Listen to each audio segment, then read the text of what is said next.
When I opened the photo, I felt my chest crack like ice underfoot. There she was in a white dress, laughing next to my son, and I realized in a second I had not been invited. I am 65, and for the last 4 years, I paid rent, covered car repairs, filled their refrigerator, and wired money whenever something came up. And when I asked quietly about the wedding, I was told in a voice that barely hid its relief, we wanted it intimate. And the relief in that voice felt like a blade. The dress I imagined myself wearing hung in a plastic cover at the end of my bed. The perfume bottle I had bought sat unopened on my dresser, and the chair at the head table I pictured in my mind was occupied only by a blank space in photographs posted online. The sum of the transfers, the small emergency loans, the months I let my own medication go without a refill so I could help with the deposit, added up to more than $60,000 over 4 years. The realization was both precise and absurd. The math was a line of cold, factual numerals that met a soft, human betrayal. The next morning, I canceled the automatic transfers. I called my bank and I changed passwords. That small, practical act triggered a war I had never expected, a sequence of confrontations, forged documents, accusations of confusion, and a courtroom where I had to prove I was capable of making a decision and that the woman who called herself my daughter-in-law had been running a private ledger of my charity.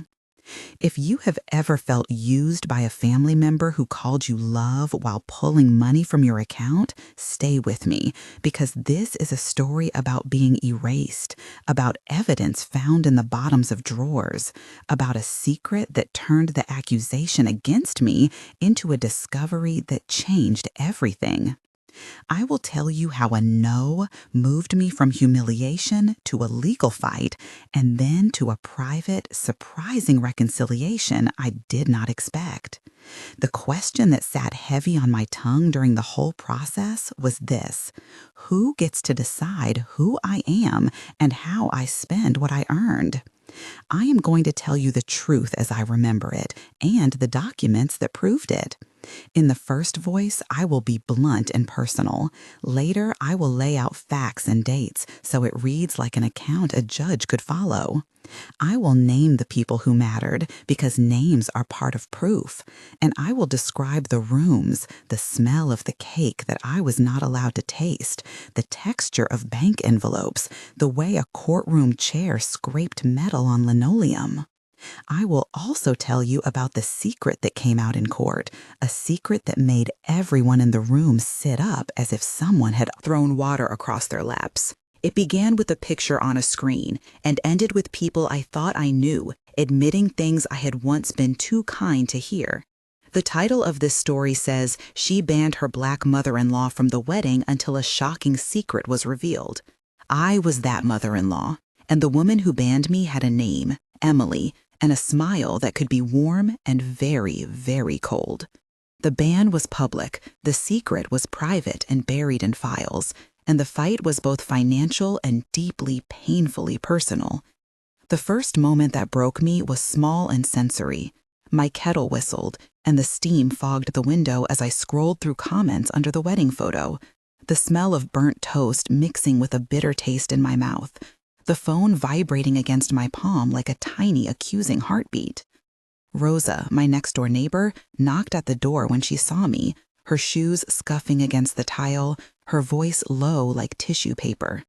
"Maria, are you all right?" she asked. I showed her the screen, and she touched the glass of the photo with worry on her lips, the phone warm under her hands. "They did not even leave a seat," she said, and the words landed like small stones in my chest. That was the first scene. I will tell you who they were. Marcus, my son, soft when he wanted to be and absent when it suited him.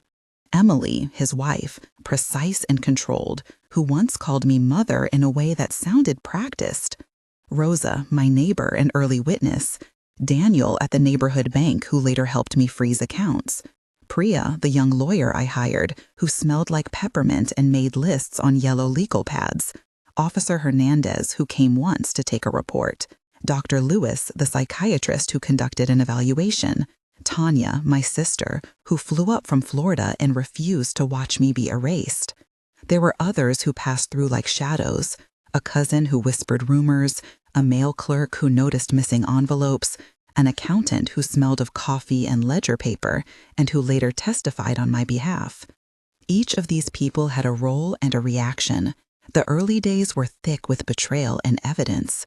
The wedding photos were not the only proof of exclusion.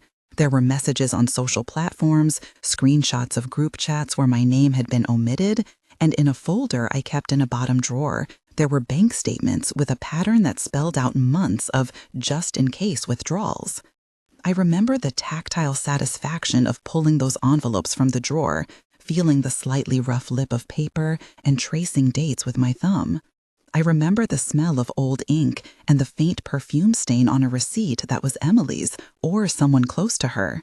The humiliation of exclusion was compounded by a creeping realization. These were not one-off moments of forgetfulness. They were a pattern.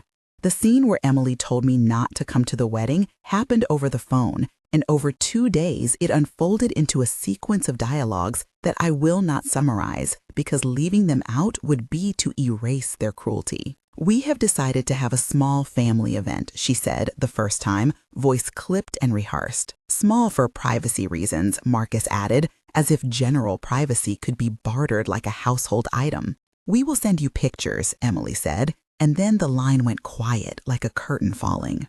I asked once, twice, and the replies changed shape. "It is just better this way. We want it to be perfect for us." And finally, "There are cultural preferences we want to honor," which read to my ears like a polite fence built to keep me out. The sound of their laughter in photos was another sound I returned to, a repeated little bell in the background of the videos. The smell of the flowers in one clip made me cough because allergies and grief do that. The humiliation made vivid sensations.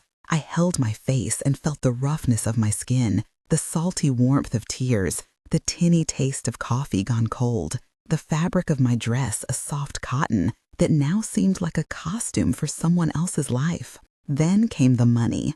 The requests began simple. "Can you help with the deposit?" "We are a week short on rent, Mom." Small, frequent transfers disguised as emergencies add up, and I had learned the language of need too well. The urgency in Marcus' voice when the car was failing, Emily's careful delineation of whether something was for the baby or for the household. I told myself I was helping family and doing what mothers do. In the backstory I have to tell you, because the law and truth both value sequence, I grew up the eldest in a household where asking for help was how we survived, and I carried that into motherhood. My childhood was raw in memory, a small house with a sagging roof where my mother hummed while mending socks, where food was often a careful ration, where giving up something was not a thought but a method. I learned to hold tight and to give even when the cupboard was bare. That backstory was the engine of my generosity and of my later vulnerability.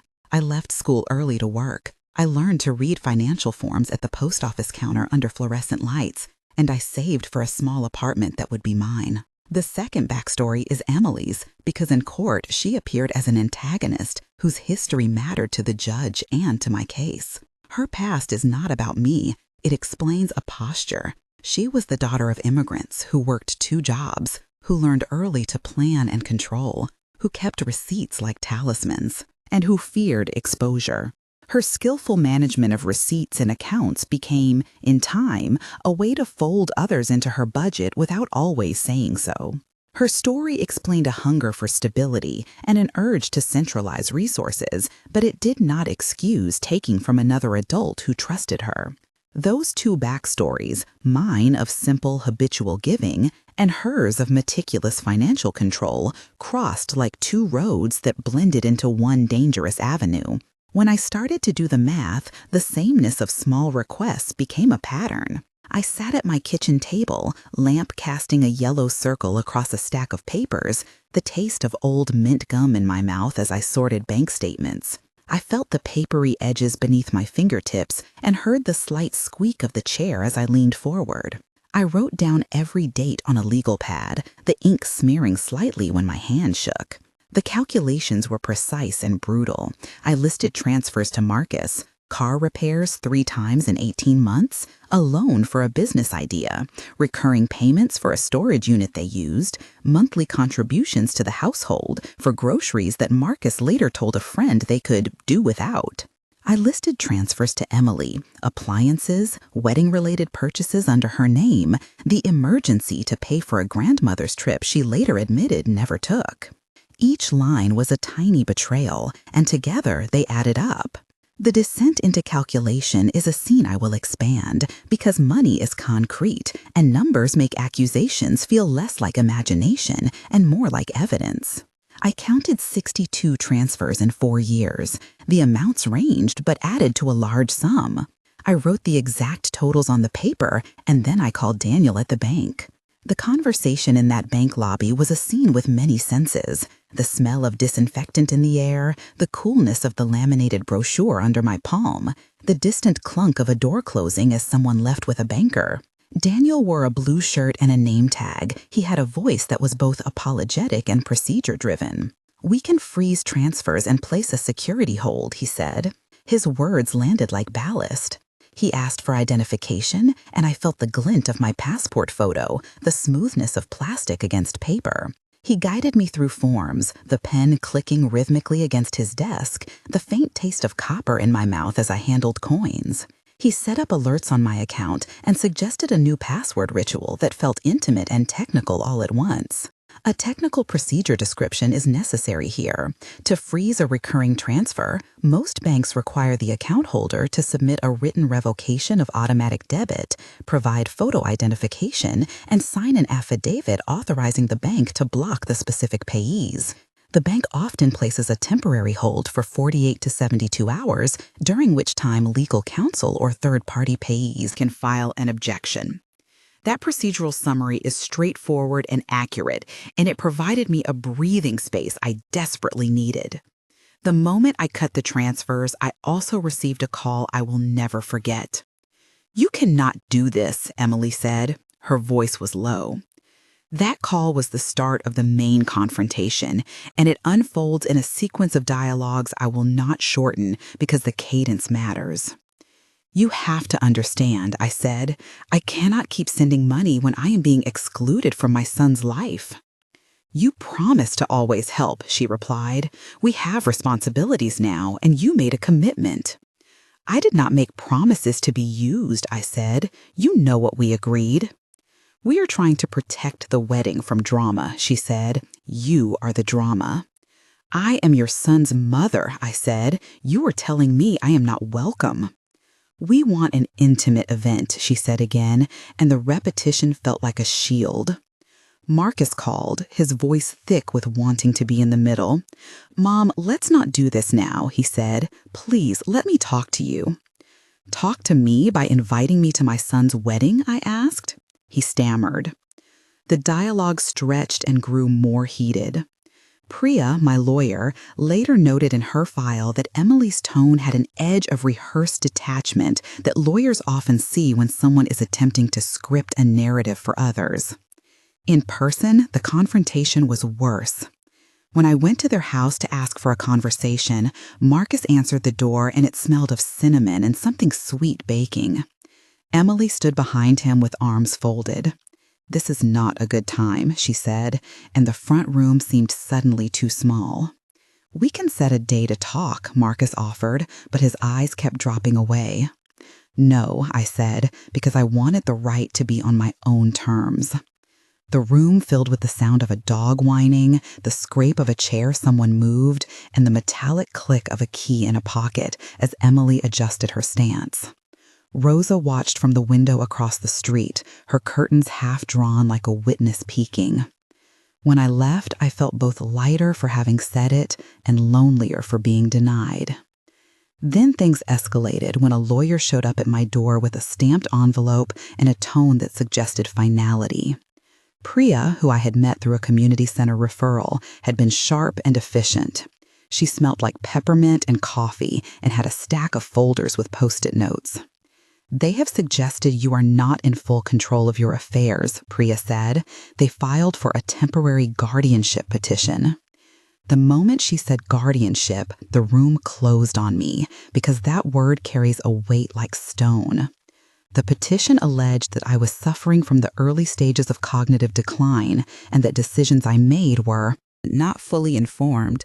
The claim, on its face, was an attack on my autonomy, and it relied on a narrative some families use to seize control of assets. Priya's back and forth with me in the kitchen was itself a detailed dialogue where she explained options and I asked questions. "What are our immediate actions?" I asked. "We file a response, we request medical evaluation, we gather witnesses," she said. "We can also inspect bank transfer records and subpoena emails." The legal maneuver translated into sensory moments: the rustle of paper, the scratch of her pen highlighting dates, the sharp smell of toner from the printed petition, the cold of the tile against my feet when I paced. The petition included claims that sounded like they had been rehearsed by someone wanting to sound precise. Inability to manage complex financial transactions, confusion regarding dates and appointments. Those phrases terrified me because they make a life into a diagnosis.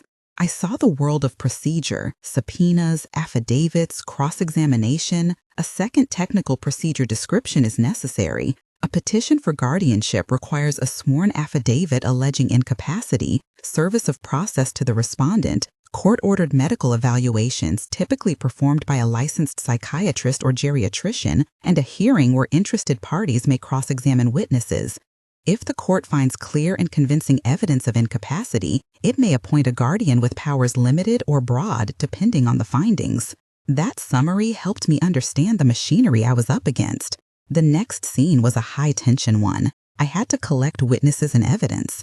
I called Rosa, who had seen them take envelopes in her hands and had once watched Emily count cash in a kitchen drawer. I called Tanya, my sister, who was blunt and said, "We are going to the bank." I called the mailman, Mr. Alvarez, who remembered a stack of checks I had left with specific amounts. I wrote a timeline, and on it I placed sticky notes with dates and smells and the names of people who had been present. The community support was small but fierce. Daniel at the bank provided a notarized record of outgoing transfers when I presented proper identification. He walked me through a block on automatic debits and advised on filing for a temporary restraining order regarding transfers. When I asked him how often banks encounter family disputes, he replied with the dry intonation of someone who had seen it too often. "Almost every week," he said. The smell of coffee in his office, the soft clack of keys as he printed statements, felt like armor. The first hearing was a courtroom scene with sound and sight and tight-sitting strangers. The room was both bright and institutional. Sunlight hit the polished wood, while a fan made a small stir in the rafters. I remember the smell of the courtroom: paper, dust, a faint antiseptic. The bench was high, and the judge wore a soft expression, but eyes that were precise like a camera lens. Priya sat next to me and put her hand on my sleeve. Emily and Marcus sat across, too clean, clutching legal pads like props. The dialogue in court was a set of exchanges that had to be exact. "Do you deny sending funds to your son and daughter-in-law?" Priya asked me as she directed me to the lectern. "I do not deny giving help," I replied. "I deny being insane for doing what a mother does." "When did you begin giving funds?" the opposing counsel asked. I spoke dates and amounts, and the judge looked at papers. "We will require an independent psychiatric evaluation," the judge said, which to me sounded like a looming test. The evaluation itself was a moment dense with description. Dr. Lewis came into a room that smelled like hand sanitizer and lavender and placed a small recorder on the table. He asked me to remember words and to count backwards and to describe a newspaper headline. I remember touching the cool edge of the clipboard and hearing the soft tick of the wall clock like a metronome. "You will receive a written assessment," he said, his pen making soft circles. The assessment, when it came, was clear. He found no evidence of cognitive impairment that would warrant guardianship. That report shifted the courtroom energy. It was a small, precise blow against the petition, but not a full victory.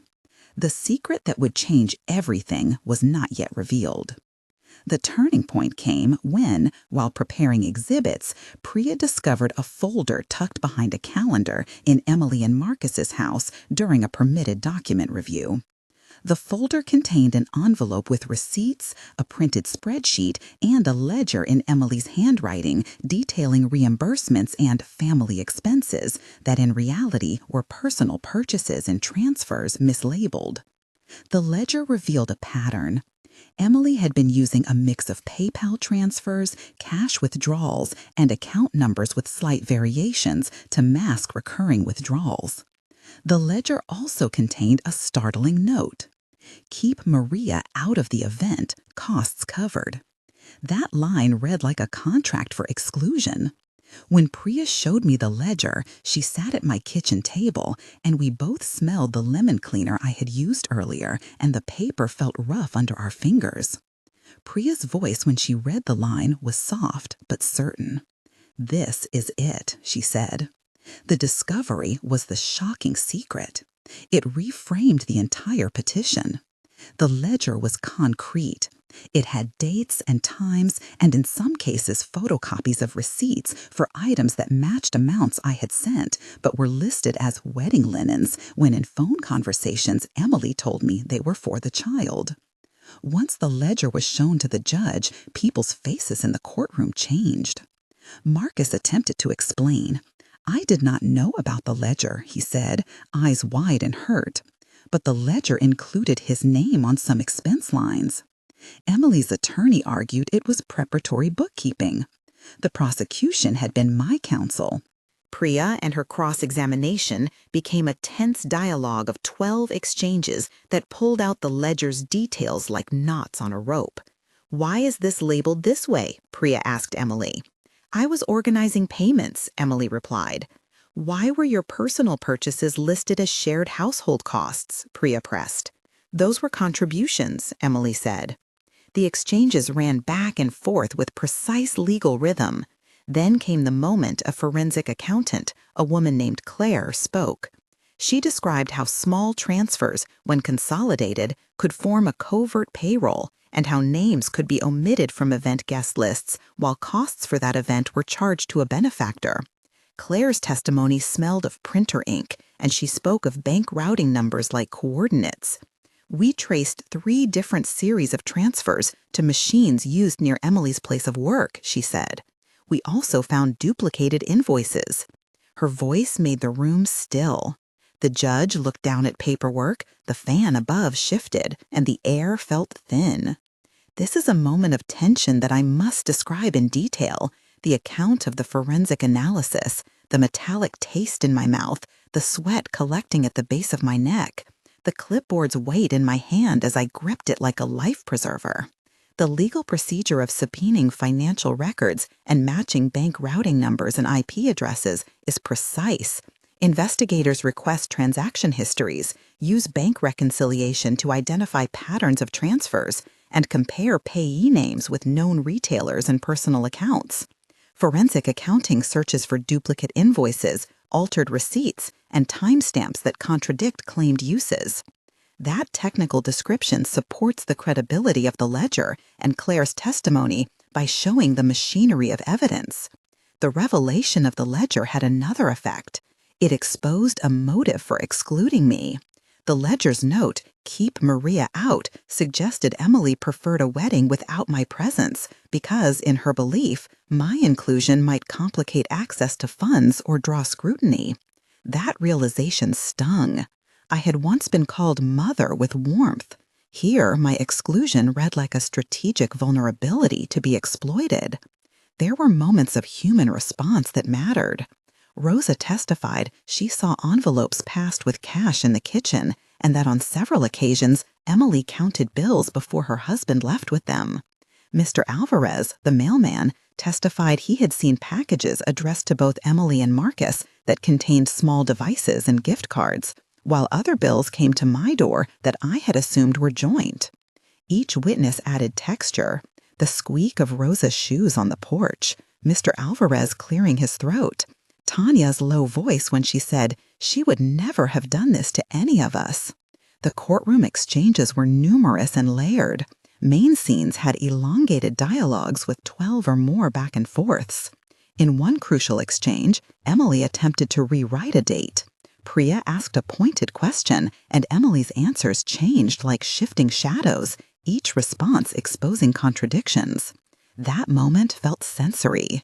The judge's gavel. The papers in a folder rustled. The overhead light seemed suddenly too bright, and my throat tightened. When the judge finally ruled on the temporary guardianship petition, he denied it and admonished the parties for bringing such a serious matter without substantial evidence. The judge's words were a relief and a rebuke wrapped together. But the ledger's revelation had consequences beyond the courtroom. After the hearing, Claire provided copies of her report to the bank, and Daniel initiated reversals of some questionable transfers where statutes of limitation and bank policy allowed. The bank's reversal procedure is technical. Upon receipt of a forensic accounting report and a court order or fraud claim, the bank may initiate chargeback processes, file a suspicious activity report with authorities, and, where possible, reverse ACH or wire transfers that are within the institution's recovery window. The bank also may require notarized statements and cooperate with law enforcement for criminal inquiries. That description is practical and accurate, and it shows how the ledger moved money back into my control. When the news of the ledger hit social media, there was fallout. Some in the community who had assumed my generosity was foolishness now apologized for thinking me naive. Some relatives split, some sent messages of support, and some messages were cruel. Marcus called me one night and we had a long exchange, a painful back and forth of 14 replies where he alternated between apology and defensiveness. "I did not see it, Mom," he said. "I should have," I replied. "Why didn't you tell me when you could have?" he asked. "Because I did not know whose side to take," I said. Emily did not call for several weeks. In that silence, I began to gather myself in ways that had nothing to do with money. I started small. I went back to a hairdresser I had not visited in years. I bought a small blue scarf I had looked at twice in a shop and put it on in the morning like an armor piece. I felt the new fabric at my throat, the soft weave against my skin, the lightness of a purchase made only for me. These sensory bits matter because recovery is built of small, ordinary acts.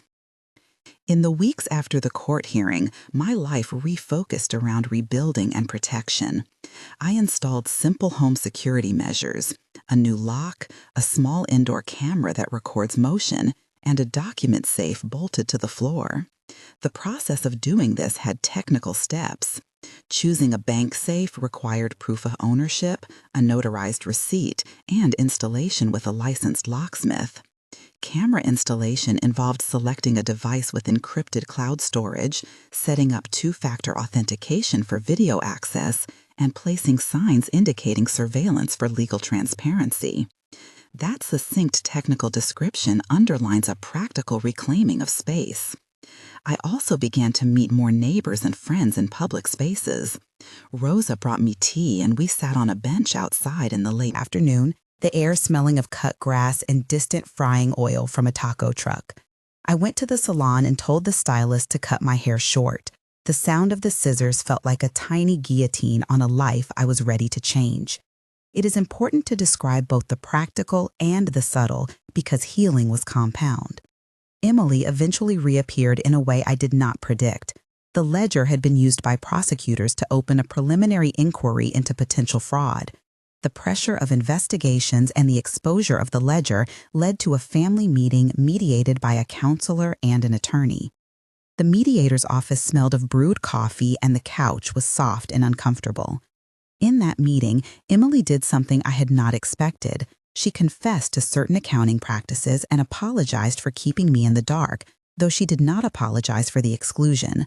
There was a moment where she blamed her fear of losing control and confessed the ledger had been meant as a plan to keep finances tight while she pursued a degree. The apology was partial and pragmatic, but the ledger's truth had forced a reality shift. The courtroom decisions allowed me to reclaim some money through bank reversals and settlements. I sold an old car and used part of the money to take a short trip alone, a small reward for surviving. The epilogue of this story is long and necessary because transformation takes time and because I promised to tell what happened after. 1 month later, I had taken a trip upstate to a small cottage by a lake. I woke to the smell of pine and wet earth, the sound of birds like distant coins being dropped, and the taste of black coffee that was not burnt. I walked the path in the morning, feeling the cool dirt under my shoes and the breeze like gentle hands on my face.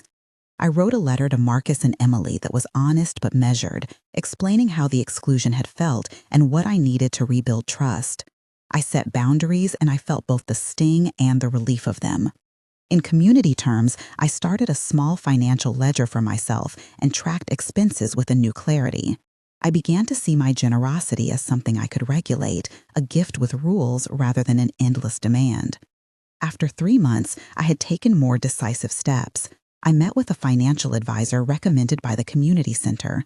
She was named Aisha, and her office smelled like citrus cleaner and strong tea. Aisha helped me set up a trust protecting my assets and advised on simple steps like changing beneficiaries on accounts, setting up a joint account only with trusted parties, and appointing a power of attorney for future contingencies that I controlled. The legal document for power of attorney was drafted, notarized, and explained in a way I could understand. A power of attorney allows a designated agent to act for financial decisions if I were incapacitated, but it can be narrow in scope and revoked at will. Selecting a trusted agent and specifying limits prevents the blanket control some families attempt. I named Tanya as my agent only for limited tasks and kept all major financial decisions in my hands. The emotional space 3 months later felt different. I attended a small potluck where neighbors ate from mismatched plates, and Rosa hugged me and said, "You are back," like a blessing. Marcus and I had a tentative conversation about respect and boundaries, and he said he wanted to rebuild trust, though I told him it would not be fast and that some things could not be undone by apologies alone. At 6 months, a more robust transformation had taken root. I had sold the little house where I had been living and moved into a modest apartment 2 floors up from Rosa. The new place smelled newly painted and of lemon oil, and it had sunlight in the kitchen in the late afternoon. I started volunteering at a local elder rights organization, telling my story in a small room with folding chairs and a shareable projector. It felt good to turn a personal violation into something that could help others recognize patterns of financial abuse. I had donated some of the recovered funds to a community fund for elders paying legal fees, and I felt a strange ease in giving when it was my choice and not an unexamined compulsion. Marcus and I had mediated sessions with a counselor present. We spoke in a room with warm light and a kettle boiling sometimes, and our conversations were full of halting apologies and promises. Emily made reparations, including repaying certain amounts identified as misallocated and attending financial counseling. She visited once to bring a birthday cake and stayed only long enough to place it on the table and say a few words. The community response had shifted from gossip to support. Neighbors who had been on the fence approached me and said, "We are proud of you," in a way that felt like a slow, cautious repair. The legal case closed with no criminal charges filed after Emily cooperated with bank inquiries and returned part of the funds. Instead, the matter ended with a civil settlement that addressed restitution and a small fine. In the courtroom finality, I learned that victory often feels quieter than revenge. I also started a small project with Priya and Aisha, offering workshops at the community center called Protecting Your Independence, where we taught older adults how to spot financial red flags, set up safeguards, and document generosity in ways that protect both the giver and the receiver. The sessions smelled of markers and coffee and were full of notepads and practical steps. The lessons I share were learned through pain. Label gifts with dates. Keep a separate account for discretionary giving. Make regular statements that you can point to if needed, and consult a trusted advisor before making recurring transfers. The last part of this story is a reflection and a call to conversation. If you have ever been used by someone who called you family, write yes or no in the comments and tell us in one sentence if you ever had to say no to someone who claimed they loved you. You are not alone, and your brief message could help someone who is still deciding whether to speak up. Sharing a one-sentence experience will not shame you, and it might give someone courage to set a boundary. Also, if you have questions about how to start protecting finances, write them, and we will address them in future videos with experts. Your comments help shape the narrative we tell and create a community where people learn practical steps and emotional survival. Finally, I will leave you with what this experience taught me. Generosity must be an act of choice, not a liability. A family that confuses love with entitlement will test you. And evidence matters. I learned to count not to keep score, but to see when patterns turn into predation. I learned that a ledger can be a lifeline or a trap, and that paper can speak when hearts lie. I also learned that recovery is built in ordinary acts, like choosing a scarf, answering a call, changing a password, and keeping a friend like Rosa close. If this story touched you, subscribe to hear more stories of people who were betrayed and who rebuilt. And if you are watching and need immediate help, contact local elder services or a trusted attorney. These organizations exist to intervene when families cross that boundary into abuse. In the end, I reclaimed money, I reclaimed my name, and we rebuilt a small new version of family that respected boundaries. The closing line I keep saying to myself is short and true. Generosity should free the giver, not bind them. If you are holding on to giving that hurts you, remember you can change the terms.